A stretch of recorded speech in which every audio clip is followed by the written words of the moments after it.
In today's adventure, I'm going to visit another South Georgia town, which is located near the Georgia-Florida state line.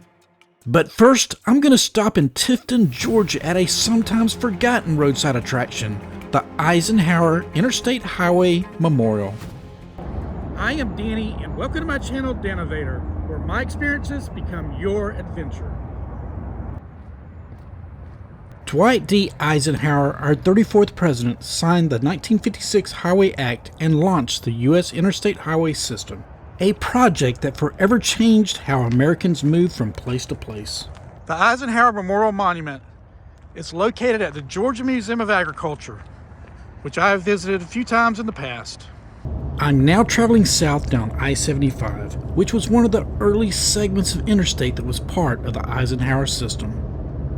Welcome to Florida. And I love traveling south down I-75 because that usually means I'm going to Universal Orlando, but not today. Just into Florida, I turned towards the town of Jennings. In the distance, I can see its water tower. In town, I headed north on U.S. Route 41. As I approach the Florida-Georgia state line, I come across another hidden gem related to the highways we travel. Now we're going to check out the Michael Mackenzie Smith Monument. It honors Michael Mackenzie Smith, an early chairman of Florida's State Road Department, who helped shape Florida's first coordinated public road systems in the early 1900s. From Florida, let's travel back into Georgia, where we enter into our destination, Lake Park, which was incorporated in 1890.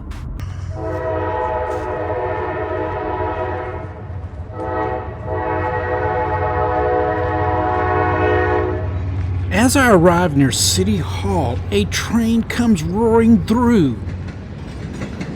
This is a reminder that before we had major highways, it was railroads that helped to bring growth, commerce, and attention to towns like this.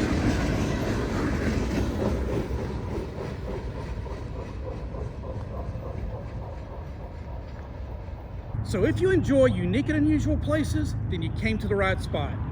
Make sure you please subscribe and make sure you hit that bell so you'll be notified when I release my next video. Inside City Hall is a wall displaying past mayors of the town.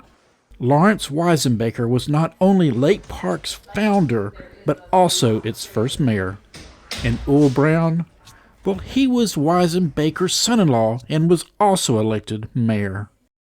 And to complete this adventure today, we'll go to Mr. Brown's and Mr. Weisenbaker's gravesite. This is Highway 41, the main road that cuts through the center of Lake Park. This building was moved here and is now what they call the Civic Center, which appears to be a great space for special events. Beside City Hall is the Lake Park Water Tower. So the best I could tell, a lot of these old buildings that made up Lake Park in the beginning were built the late 1800s, early 1900s. At the Lake Park Community Church, this looks like one of its old bells.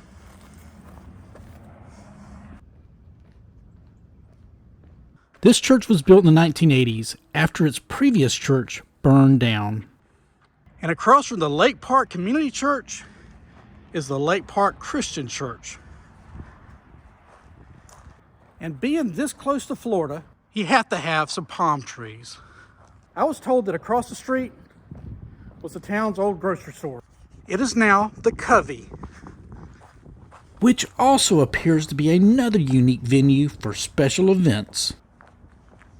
Beside the Covey, I noticed this old 76 service station sign. When I reach North Railroad Street, I'm going to take a right. Walking down Railroad Street is one of Lake Park's oldest houses. And this house was built in the late 1800s and belonged to Mr. Ziegler. I want to thank the homeowner, Miss Ruth, for telling me about the history of this home. And by the way, she reminded me that that street sign should read Crawford, not Cranford. Well, across the railroad tracks on the edge of town is Tom's Pond. So over at Tom's Pond, I see a POW MIA memorial. Tom's Pond used to be infested with peat. After it was cleared out, it is now Lake Park's centerpiece.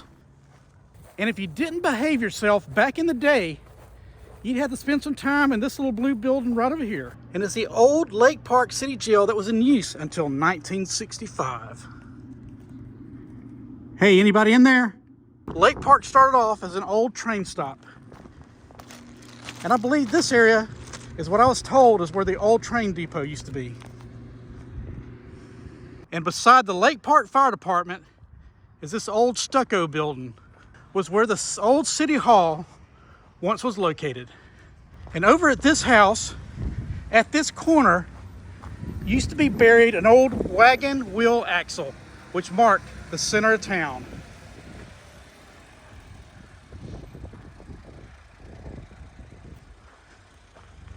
Well, I hope y'all enjoying our little walk today. It's a peaceful little town. I'm walking over the foundation of an old building. And this was the old bank, which was established in 1906. The Bank of Lake Park. Well, let's peek in the window.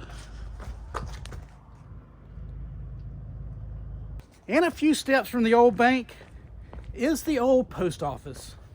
Lake Park Post Office, 1893 to 1961.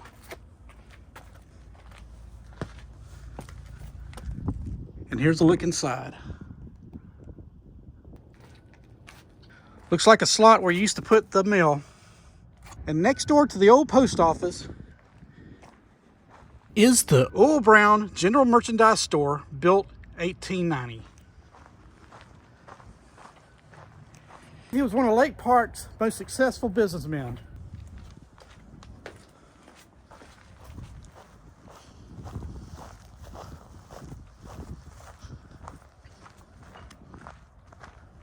Now we're going to head over to Ocean Pond, where the rich people once hung out.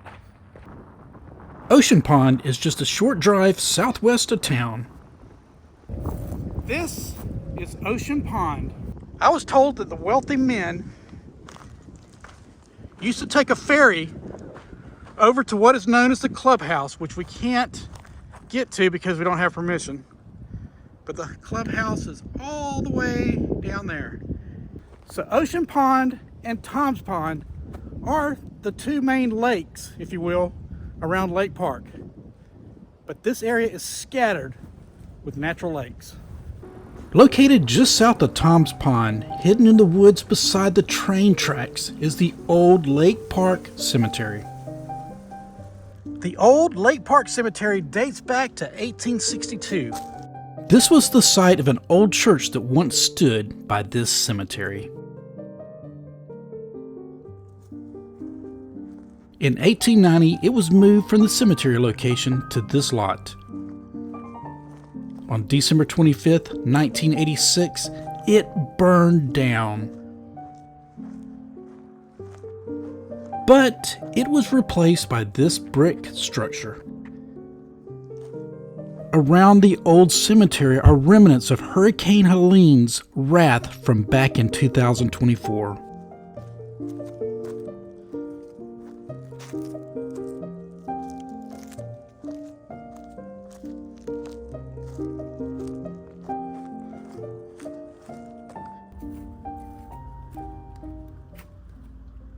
Well, here's the gravesite of Lawrence Weisenbaker. He was Lake Park's founder and its first mayor. He died on March 7th, 1912 at the age of 63. Beside him rests his wife Laura Ella, who died in 1916, also at the age of 63.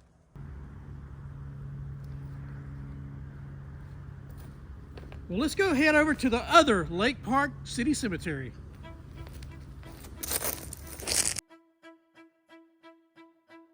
Lake Park Memorial Cemetery is located south of town. So we're going to finish up at the Lake Park Memorial Cemetery. It was established in 1892. Here's a unique little gravesite. I was told the story of how these two old children graves were damaged by a big truck turning around in the cemetery. Their graves were exposed and the local authorities had to inventory the bones and rebury the children. Probably why this sign at the entrance exists. A unique gravesite at the far corner caught my attention. Charles and Ernestine Kirkland. What stands out is this statue of Jesus.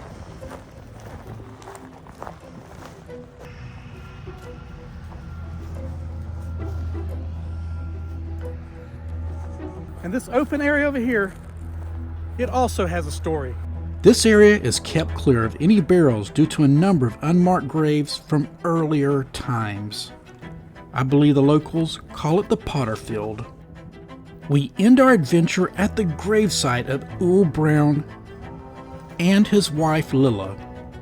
Like many others, Ul believed in this town, and he too left a mark on its history. From the Eisenhower and Smith memorials to exploring Lake Park, I hope you enjoyed this video.